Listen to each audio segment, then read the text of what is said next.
Donc, je suis Nawal, la directrice fondatrice de l'École supérieure de naturopathie Maroc. Et c'est Yves, psychothérapeute, spécialiste de trauma simple et complexe, des phobies, des troubles d'attachement. Il est aussi psychologue, il est aussi sexologue. Donc, nous sommes aussi ravis de rencontrer les gens qui viendront à nos rencontres. Le sujet d'aujourd'hui, c'est le Self-Emotional Balancing, SEB. Donc, à toi, Yves. SEB, c'est quoi en français? On n'a pas traduit en français, c'est Self-Emotional Balancing. L'idée que c'était retrouver l'équilibre, l'harmonie entre le self, qui est un concept qu'on utilise dans les états du moi, les ego states. Le self, c'est vraiment l'état de base d'un enfant lorsqu'il est dans un environnement sécure, aimant, rassurant.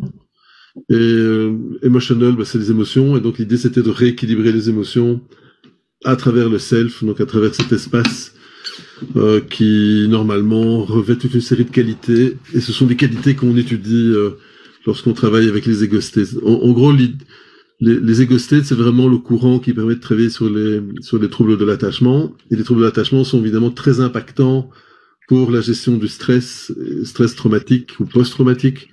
Donc, si on a vécu des épisodes un peu compliqués, si on est dans des blessures d'attachement, ça rend plus complexe la résolution du trauma. Mais ce n'est pas suffisant. Si je résous le trauma, je dois quand même aller travailler sur l'attachement parce que sinon, ça me laisse hypersensible à un certain type de stress et donc ça va reprovoquer d'autres traumas parce que j'aurai cette sensibilité. Voilà. Donc ça, c'est un peu l'idée. Donc, Self-Emotional Balancing, c'était pour parler de ce concept et en même temps c'est un peu l'aboutissement du cheminement avec d'autres outils qu'on étudie ensemble ou qu'on travaille ensemble pour aller encore un petit peu plus loin dans le travail sur soi ou avec les autres. Donc, voilà. Et le CEB, il est une technique qu'on peut travailler avec une catégorie de gens ou bien avec tout le monde, à tous les âges, je sais pas, et c'est là. Alors, donc on peut travailler sur toutes les thématiques, ça c'est certain. Ce qui va être intéressant, c'est que au niveau de l'âge, on peut adapter le vocabulaire aux enfants, donc puisque les enfants ils sont assez preneurs, ils comprennent assez bien lorsqu'on leur explique qu'ils ont comme une famille intérieure avec eux qui sont en colère ou tristes ou joyeux ou qui ont peur, qui ont des angoisses ou qui sont dégoûtés. Donc on peut parler de ces émotions et on peut leur expliquer ce concept. Donc ils comprennent assez bien que c'est comme des petits bonhommes qui peuvent s'activer dans leur tête. Et il y a un dessin animé d'ailleurs qui est sorti il y a quelques années qui s'appelait Inside In, Inside Out, vice versa en français, qui explique et qui montre très bien le fonctionnement du cerveau et notamment de ces petits programmes intérieurs. Et donc l'idée, c'est qu'on puisse travailler avec tout type de public, en sachant qu'on peut aussi travailler sur soi-même, donc on peut y arriver. Il y a quand même une couche sur laquelle on a besoin d'être accompagné, parce que si on a vécu des traumas précoces, c'est-à-dire en dessous des 3 ans, il y a en général une couche à laquelle on ne sait pas accéder, parce qu'on a un programme qui s'est installé pour nous protéger, mais qui a été généré avant qu'on ne commence à avoir nos mémoires identitaires, donc avant qu'on ait des souvenirs de nous-mêmes.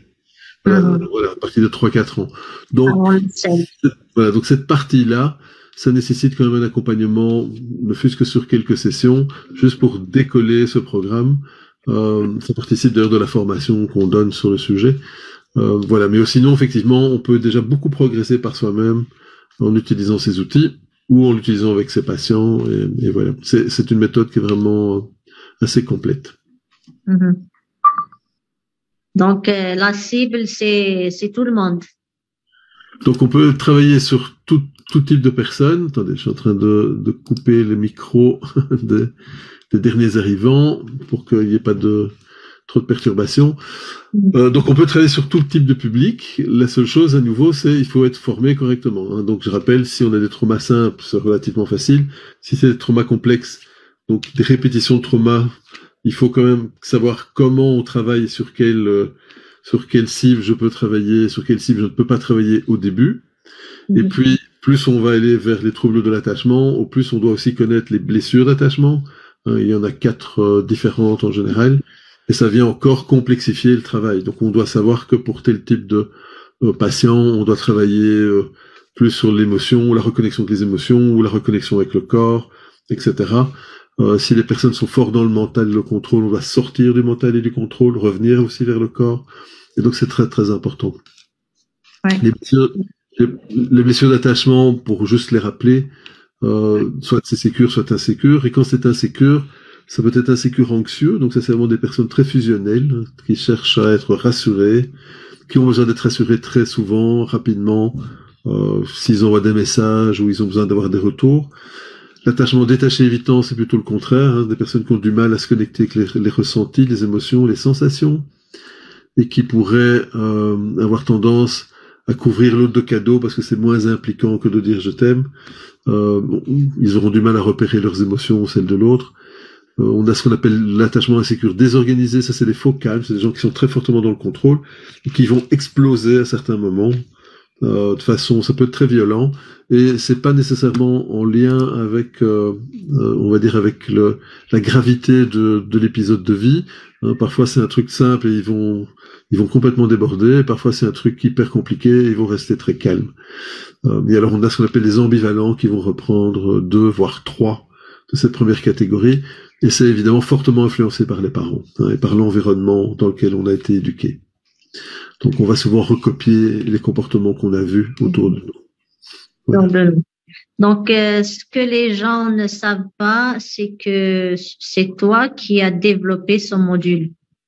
Les SEB, c'est Donc, SEB, c'est ton expertise. Oui, c'est un modèle que j'ai construit à partir de différents autres modèles. Donc, il a été construit à partir de modèles de type les thérapies humanistes, donc Rogerien, Colette Portelance, donc vraiment centré sur la personne, mais également l'intégration des courants TCC, donc cognitivo-comportemental, ou comportementaux si c'est au pluriel, et les approches aussi qu'on appelle somatocognitive, qui font partie des courants TCC, comme le MDR par exemple, et les approches aussi de compassion, donc de mindfulness et compassionnel. Donc c'est vraiment un ensemble, et les égostés, les états du moi, donc les sous-personnalités. Donc ça a été vraiment construit pour qu'on puisse travailler sur tous les types de cas, tous les profils. Voilà, et je l'ai fait notamment parce que mon histoire de vie avait été assez complexe, et qu'après des décennies de travail sur moi, il y avait des choses qui buguaient. Donc, c'est en développant cet outil que j'ai pu sortir de ces blocages. Et voilà. Donc, j'ai commencé à l'enseigner à d'autres, des psychologues, des psychiatres, des psychothérapeutes en France, en Belgique, en Bulgarie, par exemple. Simplement parce que plusieurs développeurs d'autres modalités m'ont dit, mais Yves, il y a quelque chose d'intéressant à développer. Donc voilà, après 5 ou 10 ans, ils m'ont vraiment poussé à le faire.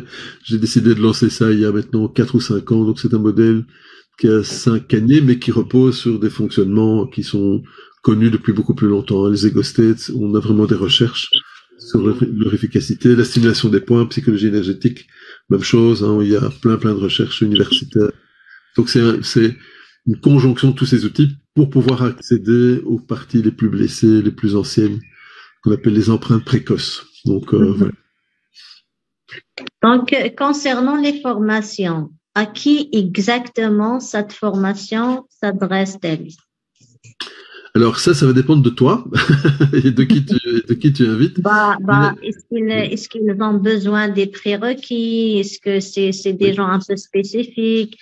Alors, si les personnes ont déjà fait, par exemple, le tapping, donc le EFT ou RIMAP, en tout cas, il y a dans le module 1, il y a des journées où ils ne sont pas obligés de les refaire. Donc là, il y a des modalités à discuter. Par contre, donc dans le module 1, il y a l'explication tapping, EFT, RIMAP, un tout petit peu le champ visuel RIMAP, mais très légèrement. Et alors, la partie sur les parts, justement, sur ces sous-personnalités. Et quand on a compris ce fonctionnement, alors on aborde le modèle 2 où vraiment on voit le modèle SEB. Donc c'est important de le faire dans cet ordre-là. Ça veut dire que pour les personnes qui n'auraient pas ce type de base, il faut vraiment les faire. Et là, je sais que ton école donne ces formations, donc c'est important. Pourquoi? Parce que sinon, les personnes ont trop d'éléments nouveaux à apprendre et ça va être trop complexe. Je rappelle que personnellement, je suis ou j'ai été formateur dans 7 ou 8 modalités différentes, superviseur encore dans 4-5 autres et encore praticien encore aussi 5 ou je ne sais plus combien d'autres modalités.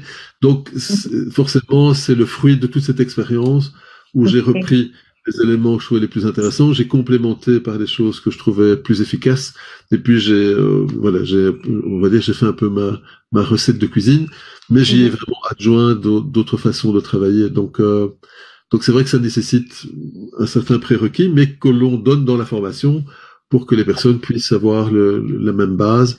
Après, ce sera la pratique. La pratique est vraiment utile pour améliorer sa compréhension. Oui, c'est vrai. Donc, dans un cadre de développement personnel ou bien de travail sur soi, cet outil, c'est-à-dire le SEB, est-il vraiment efficace? Alors, oui, dans le travail sur soi aussi, puisque en gros, on apprend à réfléchir sur nos parts, sur ces programmes, de façon à repérer ce qui les déclenche. Et du coup, ça nous permet de mieux comprendre la mécanique sous-jacente et donc de plus être soumis à ces parts, à ces programmes. Donc, ça permet de récupérer ce qu'on appelle le self-leadership. Ça, c'est ce qu'on enseigne notamment dans les ego states, c'est plus particulièrement en IFS, un système familial intérieur. Et donc, après, on peut aller un petit peu plus loin, justement, en prenant conscience de ces programmes et puis en reconnectant avec le self. Le SEB facilite la reconnexion avec ce fameux espace de calme, de joie, de curiosité de l'enfant et permet de réparer les blessures. Donc, c'est assez rapide. En gros, ce qui nous intéresse aussi, c'est que dans beaucoup d'approches, on est obligé d'aller travailler trauma par trauma, alors qu'en SEB, ce qui se passe, c'est qu'à un moment donné, quand on accède à ce calme intérieur, il y a souvent plusieurs traumas qui lâchent ensemble parce que c'est les mêmes racines ou des aspects différents. Et donc, quand le système se dépose ensemble. Et donc, ça fait gagner pas mal de temps parce que au lieu de devoir les négocier partie par partie, programme par programme, épisode de vie par épisode de vie, souvent la famille d'épisodes de vie tombe d'elle-même avec le programme qui avait été généré la toute première fois, ce qu'on appelle ces fameuses parts. Et donc, ça permet vraiment d'avoir un accès plus sécure et plus rapide aussi pour le travail sur les traumas les plus difficiles. Voilà. Donc, je pense que tu as des écrits, des livres dont tu expliques ça. Alors, il y a des sur SEB, il n'existe pas encore de livre, je suis en train de l'écrire. Il y a un très gros manuel déjà, mais qui fait, je sais pas combien, 150, 200 pages, mais je dois le réécrire de façon lisible comme bouquin. Par contre, c'est vrai que dans les manuels, dans les syllabus, il y a beaucoup de cas qui sont complètement décortiqués. On voit vraiment tout le cheminement du cas, de l'accueil de la personne jusqu'à la ligne du temps, l'anamnèse et puis l'accueil des parts et la bascule vers SEB. Donc ça, c'est vrai que c'est intéressant. Il y a un autre livre aussi qui existe, qui est une étude de cas. C'est un livre qui explique toute une série de techniques comme l'EFT, RIMAP et SEB, où on retrouve aussi des sessions. Ça, c'est vraiment un livre clinique où on décortique des sessions sur des thématiques comme les phobies, les addictions, et on voit comment on peut travailler sur ces sujets en utilisant ces outils pour améliorer la pratique. Voilà. Sinon, j'ai d'autres livres qui sont publiés. J'en ai un là, ici, par exemple. S'il veut bien venir. Voilà, par exemple, j'ai celui-ci, l'EFT clinique, c'est un assez gros livre, ça fait 200... Donc, qu'est-ce que je raconte? Je crois que c'est 200, mais on est à 430 pages, donc c'est un assez gros livre. Bon, il y en a plusieurs comme ça, qui sont des livres plus cliniques, où j'expose certains modèles. Il y a EFT Tapping qui reprend différents courants de psychologie énergétique. EFT clinique, il y a aussi thérapie... le TEP, thérapie énergétique provocatrice, donc ils sont vraiment le travail avec la provocation qui vient du cœur, c'est pas agressif, c'est pas violent, mais c'est vrai que parfois la thérapie provocatrice c'est intéressante pour faire remonter des ressources ou au contraire pour montrer, en tirant à l'excès le trait de ce qui nous active, en montrant que finalement ça n'a pas de sens, et donc ça permet parfois à certains programmes justement de prendre conscience qu'ils peuvent lâcher, hein, que ça n'a plus beaucoup d'intérêt. Voilà, donc il y a, je ne sais plus combien j'ai de livres publiés, mais au niveau pro, c'est 5, je pense. Il y a le bouquin FT Clinique qui va sortir en anglais incessamment, il est vraiment sur les fonds baptismaux. Et alors d'autres livres, mais qui sont des livres plus personnels, plus de poésie, par exemple. J'ai 4-5 recueils de poésie. Voilà. Mais ça, c'est plus mon dada que, que ma vie professionnelle. Ah oui, quand on est sensible, on aime bien partager avec les gens. Oui, c'est vrai. Non, c'est vrai. Donc, ouais. Voilà. Donc, je pense qu'on a tout dit à propos de Seb, mais si tu as des choses à rajouter, à nous oui, faire peut-être. Donc, des expériences, des cas. Ce qui est intéressant, en gros, ce qui se passe, c'est qu'on va démarrer. SEB, on va démarrer par... Le but, c'est de retrouver de calme, mais dans le corps, donc pas passer par la tête. En gros, si je reste dans le mental, dans l'analyse, en train d'observer si je suis calme ou pas, ça peut provoquer... En gros, c'est souvent des programmes qui prennent les commandes et qui ont pris l'habitude de le faire. Donc, si je reste dans ce type de démarche, mais parfois, il y a des parties très contrôle, ce qu'on appelle les managers en ego state, les parties mentales, qui vont rester aux commandes. C'est un des problèmes, par exemple, lorsqu'on fait du mindfulness en Occident, c'est que beaucoup de pratiques sont, on va dire, sont initiées en nous disant vous devez d'abord faire 5 minutes, puis 10 minutes, puis 20 minutes, puis une demi-heure, 1 heure, etc. Et donc il y a une sorte de construction mentale, y compris dans les pratiques, qui fait que si je ne suis pas positionné clairement, c'est une partie contrôle qui va le faire. Et donc effectivement, on observe chez certains praticiens de mindfulness, qu'à un moment donné, ils jettent tout. Donc, ça se passe bien, en tout cas, ça donne l'impression que ça se passe bien, puis à un moment donné, ils arrêtent et ils jettent tout, parce que le système, en gros, a été forcé. En gros, ce programme qui veut bien faire ne tient pas compte des besoins d'autres programmes, d'autres parties qui sont, elles, blessées, et qui ont peur qu'on leur impose de faire des choses contre leur gré. Et donc, ça va provoquer une résistance, qu'à un moment donné, lorsqu'elles reprennent les commandes, jettent le bébé avec l'eau du bain. Donc, dans ce type d'outils, on apprend à revenir vers l'observation du corps, du calme physique, parce que le corps ne ment jamais. Donc, si le corps se détend, l'esprit se détendra aussi, mais le corps va se détendre. Et donc, ça permet de respecter vraiment le rythme de la personne et de construire tout ça. Donc, ça veut dire qu'on va voir certains exercices comme par exemple des auto-bercements qui travaillent sur des réflexes archaïques. Ces réflexes archaïques, certains sont vraiment à la base de notre sécurité émotionnelle. S'ils sont pas intégrés, eh bien ça va provoquer plus de sensibilité à certains types de stress. On va voir des exercices aussi pour décharger le système nerveux autonome qui permettent de repérer, de récupérer une stabilité plus grande dans notre corps, mais aussi de réhabituer notre corps à se détendre sans que ça ne soit vécu comme un signal de danger.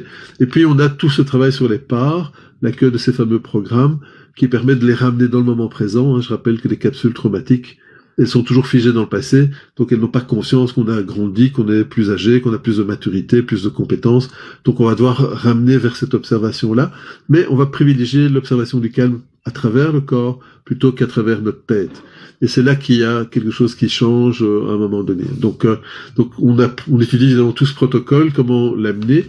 Et dans le modèle 3, par exemple, le module 3, il y a des techniques particulières, justement, lorsqu'on est sur des cas vraiment très complexes ou des gens très coupés, très dissociés, on voit des techniques pour réassocier les personnes en sécurité. Il y a des techniques de champ visuel, mais qui sont beaucoup plus complètes que le MDR.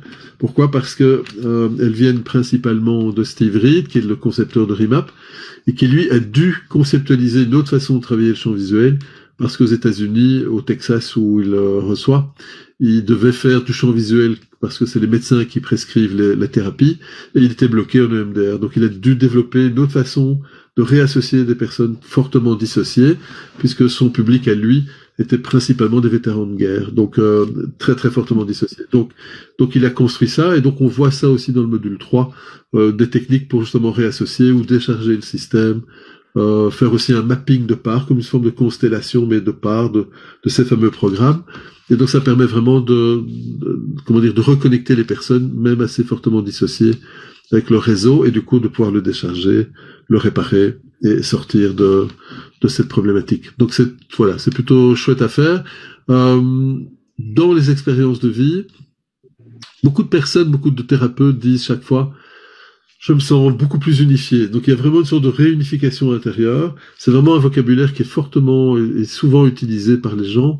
Ils sentent vraiment comme une paix intérieure qui se présente, comme si tout était uni. Donc c'est pas du tout violent, c'est très doux. Hein, et dans les pratiques compassionnelles, on utilise beaucoup. On apprend justement à pouvoir s'aimer soi-même, etc. C'est souvent là que le bas blesse. Hein. Il y a beaucoup de personnes qui ont du mal à s'aimer eux-mêmes, surtout quand il y a eu des traumas. Mais on réapprend à pouvoir faire ça, et ça vient naturellement. Et ça fait beaucoup évoluer aussi le système. Exactement. Oui.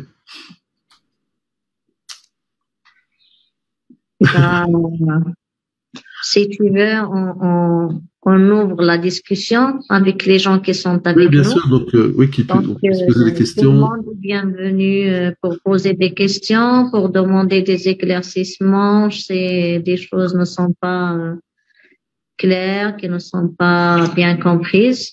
Donc, à vous, public. Sarah?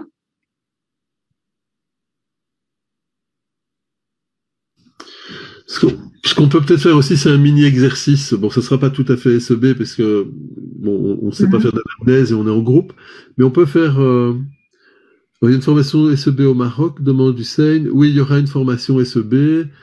Ça, c'est Nawal qui a les dates, mais oui, elle est prévue. Elle est prévue. Oui, en juillet, je pense. Au mois de juillet, voilà, c'est ça, au mois de juillet. Je peux retrouver même les dates. Alors. Mon agenda. Hop. Normalement, ça sera la semaine du 18 juillet, si je vois bien. Il y a peut-être 2 journées sur la compassion, je vois d'abord. Et puis, voilà. Mais donc, moi, je serai normalement au Maroc du 18 au 25. J'arrive le 18, je repars le 25.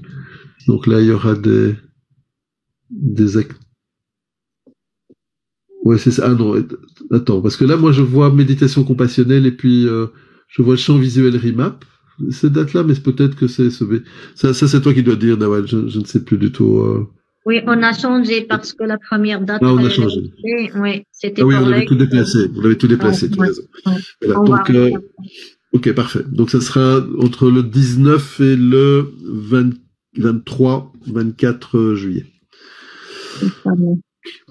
Alors, au niveau, on va peut-être faire un mini-exercice, comme ça on verra si les personnes ont d'autres questions. Alors, c'est une partie d'exercice, d'accord, mais c'est juste pour vous montrer. Choisissez un petit... alors, est-ce que SEB comprend le MDR?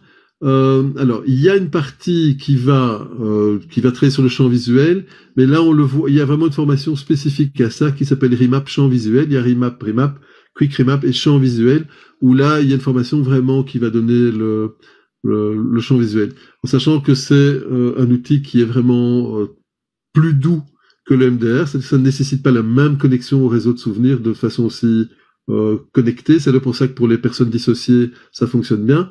Et le champ visuel RIMAP est beaucoup plus complet parce qu'il peut travailler sur des ressources. Il va, mais de façon douce. Voilà. Donc, on en parlera. Il y aura certainement un petit webinaire comme celui-ci sur le sujet pour en parler. Voilà, donc on va faire un petit exercice, hein, comme ça on regardera un peu pour les questions. Donc pensez un peu à une situation qui vous ennuie, ne prenez pas le retour des 4 cavaliers de l'Apocalypse, ou ni un truc trop fort, mais parce que c'est un exercice et je ne suis pas avec vous pour pouvoir vous stabiliser. Donc prenez quelque chose de moyen, d'accord, qui vous ennuie. Observez bien si vous avez bien des sensations dans votre corps, hein, qui sont désagréables forcément.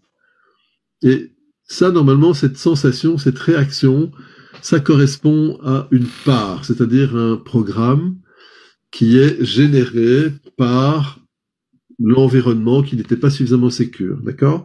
Donc, si vous ressentez une charge émotionnelle de l'ordre de l'angoisse, l'anxiété, la peur ou la tristesse, principalement, on est probablement sur un exilé, partie blessée, d'accord?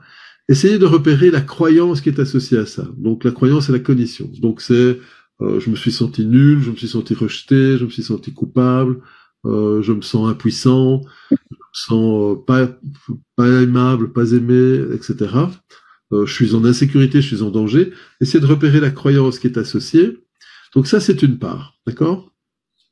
Et vous allez bien faire le bord des doigts. Pour ceux qui connaissent le tapping, c'est donc vraiment, le pouce vient naturellement sur la dernière phalange, là où il y a l'ongle, mais sur le côté du doigt, et le pouce vient naturellement du bon côté à chaque fois. Il peut stimuler, voilà, comme ça, à chaque fois. L'index peut passer au-dessus du pouce pour faire le bon côté du pouce, et le pouce, lui, il est du bon côté naturellement. D'accord? Vous stimulez lentement, donc pas rapidement. Et vous faites idéalement gauche-droite. Donc, je fais gauche, droite, je change de doigt, gauche, droite, pas plus vite que ça. D'accord? Donc ça fait partie du tapping. Hein. On voit ça en EFT ou en Remap, vous stimulez. Donc, vous êtes bien connecté avec ça. Alors, hop, voilà. Vous restez connecté avec ça. Vous pensez à la scène de départ, d'accord? Vous pensez au moment qui était le plus difficile dans cette scène, la sensation la plus désagréable qui est là, ok? On stimule bien. Vous allez vous mettre en cohérence cardiaque. Donc 5 secondes d'inspire, 5 secondes d'expire, d'accord? 5 secondes d'inspire, 5 secondes d'expire. Pour ceux qui ne connaissent pas, donc la cohérence cardiaque, c'est une technique de respiration qui a été étudiée notamment par HeartMate Institute aux États-Unis et qui démontre que si l'on fait cet exercice de 3 à 5 minutes matin, midi, soir, à raison de 5 secondes d'inspire, 5 secondes d'expire, normalement en 3 semaines, 1 mois, on diminue de 30 à 50% les angoisses de fond, le stress de fond. Donc c'est un outil qui nous intéresse parce que respirer, ça coûte pas cher et c'est obligatoire. Donc, donc si vous respirez, vous allez pouvoir vous mettre dans ce rythme-là. Donc ça va avec la stimulation des points et la respiration, ça vient activer le système parasympathique. Donc c'est déjà en train de dire à notre corps relax, là où la tête, en pensant à votre problème, s'activait en disant danger. D'accord? Donc on est déjà en train de faire du déconditionnement. Maintenant, dans la partie SEB, ce qui nous intéresse, c'est évidemment aller observer le calme dans notre corps. Donc là, pour le moment, vous êtes juste avec cette intention d'inspirer 5 secondes et d'expirer 5 secondes, et vous allez ajouter une intention de compassion, c'est-à-dire que vous allez envoyer de l'attention, de la compréhension, de l'amour inconditionnel aux parts de vous, la condition que vous avez repérée normalement, à la part de vous qui est en lien avec la scène que vous avez choisie ou avec l'image la pire de cette scène que vous avez choisie, comme si vous envoyiez spontanément de l'amour, de la compréhension à cette part. Le but de cette partie-là, c'est de ramener la partie blessée dans le présent et voir que ici, dans le présent, en tant qu'adulte, je pose cette intention d'envoyer de la compassion, de la compréhension à ma partie blessée ou à mes parts blessées. Et donc, ça peut aider la partie à revenir dans le présent et à faire l'expérience de qui on est aujourd'hui, de l'adulte que nous sommes ici et maintenant. Donc vraiment 5 secondes d'inspire, 5 secondes d'expire, je continue à faire le bord de doigts, et je pose vraiment l'intention que j'envoie plein d'amour, plein de compréhension à mes programmes présents ou qui en auraient le besoin. Et je reste juste avec cette intention d'envoyer de l'amour inconditionnel. On va le faire comme ça pendant 1 minute, 2 minutes. 5 secondes d'inspire et 5 secondes d'expire.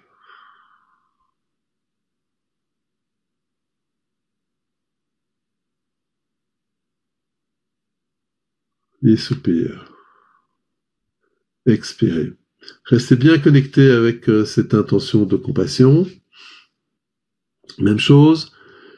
J'aimerais que vous posiez l'intention vraiment d'observer que pendant que vous êtes dans cette intention de compassion à l'expire, prenez un petit moment pour observer tout ce que vous pourriez ressentir comme amour, comme envie, peut-être désir de prendre cette part de vous qui est touchée par cet épisode de vie, qui vous renvoie certainement à un épisode du passé, comme si vous aviez envie de la prendre dans les bras, mais spontanément, d'accord? Et vous faites juste cette intention-là, pendant 1, 2, 3 minutes, juste cette intention à l'expire. Si vous sentez que ça active des choses, vous ne forcez pas, donc faites bien la stimulation des doigts, et si jamais ça active quelque chose, accueillez la part qui s'active, comme si vous étiez curieux de comprendre pourquoi elle s'active. Tiens, mais qu'est-ce qui se passe? Pourquoi est-ce que ça t'énerve? Qu'est-ce qui se passe à l'intérieur de toi? Et vous restez juste en présence, dans cette intention d'envoyer de la compassion, de la compréhension, et ça se fait tout seul. Juste inspirer, expirer. OK? Et vous continuez aussi juste à faire le bord des doigts, l'intention de compassion. Et prenez un moment pour observer l'intérieur de votre corps. Normalement, il devrait y avoir plus de calme. S'il y a plus de calme, portez votre attention sur ce calme. D'accord? Comme si vous regardiez le calme à l'intérieur de vous. Et vous pouvez inviter les parts présentes ou qui en auraient besoin à observer ce calme et à vous observer, vous, adultes, dans cet espace de calme. Si jamais certains, ça agite plutôt des choses, à ce moment-là, continuez bien à faire la simulation des doigts, le bord des doigts, alternez, et soyez juste dans l'accueil de ce qui s'agite, en disant, OK, je vois qu'il y a une part qui s'agite, et exprimez la curiosité de comprendre ce qui se passe pour cette part-là. Si vous faites cela, vous allez rassurer la part qui, elle, s'agite parce qu'elle pense que on ne la voit pas, on ne tient pas compte d'elle, et donc elle va chercher à prendre de la place.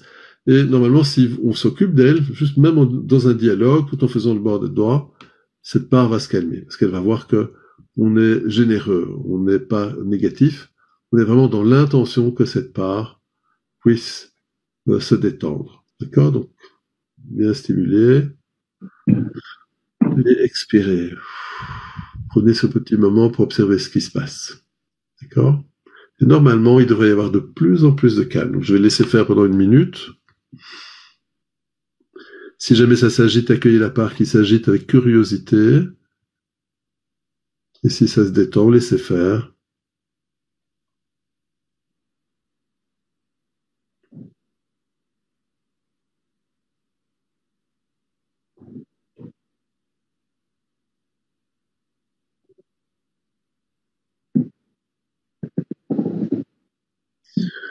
Bien respirer, restez avec cette intention de compassion.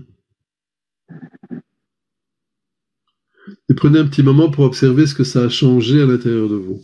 Comment vous vous sentez. Et vous pouvez continuer à faire ce travail, simplement de déchargement, qui est un début de travail, évidemment. SEB, c'est plus complexe que ça, mais c'est juste pour montrer déjà comment on peut, par une de ces techniques, réaccéder à plus de calme intérieur, en sachant qu'il y a d'autres choses qu'on peut faire aussi. Est-ce que tout le monde va bien? Donc si jamais quelqu'un, au lieu de descendre, ça a monté, qu'il le dise, je veux bien faire une mini-intervention pour l'aider.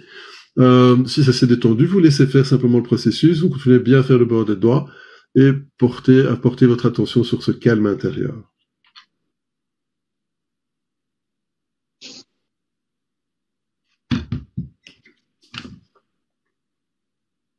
Ça a l'air... tout le monde a l'air d'être vivant, donc c'est déjà une bonne nouvelle. Ouais. Ok. Donc, voilà, donc vous pouvez rester dans cet exercice, dans cette intention, et prenez juste le temps d'exprimer de la gratitude à votre système, à vos parts, pour avoir bien voulu déjà faire cette petite tranche de travail. Vraiment rester dans la gratitude, la compassion, l'amour inconditionnel. Ok? Est-ce qu'il y a d'autres questions? Encore? Je pense qu'il y a une question. Est-ce que le CEB comprend l'MDR? J'avais répondu juste avant, Nawal. Donc, je dis, dans SEB 3, on voit une partie de champ visuel, mais pour le champ visuel, il y a vraiment une formation spécifique qui s'appelle RIMAP champ visuel. Il y a RIMAP Quick et RIMAP champ visuel. Et donc, c'est un des modules qui sera enseigné aussi dans l'école de Nawal, mais pas tout de suite. Enfin, je n'ai pas la date en tête. Voilà, mais en tout cas, il y aura effectivement un module qui va parler de ça. Par contre, en SEB, on voit une partie, pour les cas les plus complexes, il y a une partie qui est enseignée, mais bon, elle est enseignée, mais on n'a pas le temps de la pratiquer complètement. Donc voilà, donc il y a vraiment la formation spécifique qui peut être donnée sur le sujet. Ça, il faut signaler à Nawal et ceux que ça intéresse. Et voilà, on fera une liste et on fixera des dates. Alors, quelle est la différence entre EFT et SEB? Donc, EFT sert en partie, donc il y a une partie, le tapping et le ciblage, comme pour IMAP, qui va servir déjà à ramener plus de calme intérieur. Par contre, en EFT pur, on ne sait pas travailler en EFT pur sur les troubles de l'attachement. Pourquoi? Parce que ça nécessite vraiment de travailler sur les parts. Et donc, pour ça, il faut vraiment avoir aussi une partie théorique sur les parts, ce qui n'existe pas en EFT. Même en EFT clinique, là on apprend vraiment trauma simple, trauma complexe, etc. Mais quand on veut aller plus loin sur le travail sur les blessures d'attachement, il y a la bascule vers SEB. Donc, si on a fait IEFT, évidemment, c'est beaucoup plus facile d'apprendre SEB. Pourquoi? Simplement parce que vous avez déjà les bases de la recherche, du ciblage, une partie du tapping, vous connaissez déjà une partie du recadrage. Donc, ça permet de faciliter le travail.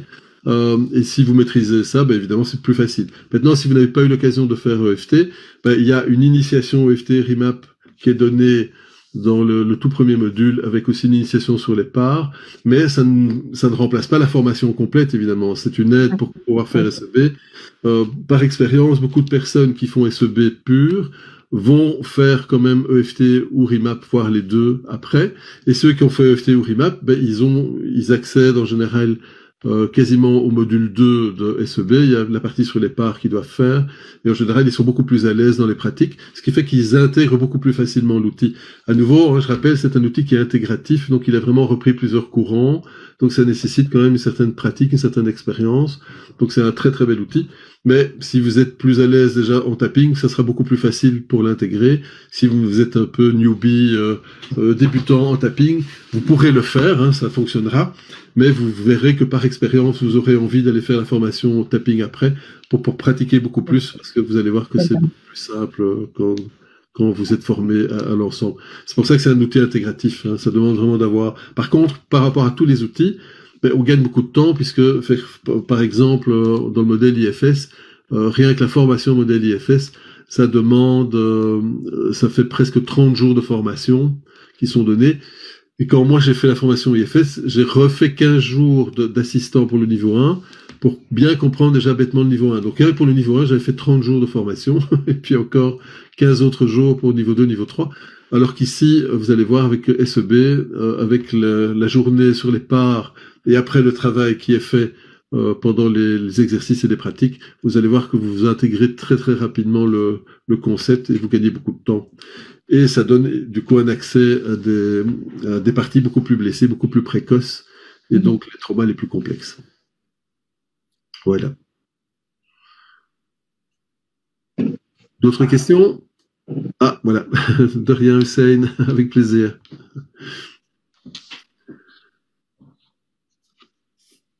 Désolé, j'ai mon nez qui chatouille. Il y a plein de pollen ici en Alsace.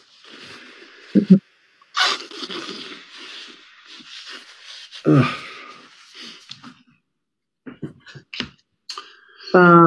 Je crois qu'on... Question, alors on a fait le tour.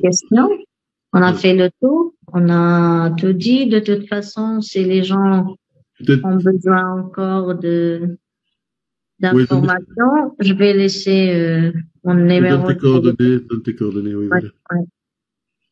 Voilà. 30. Voilà.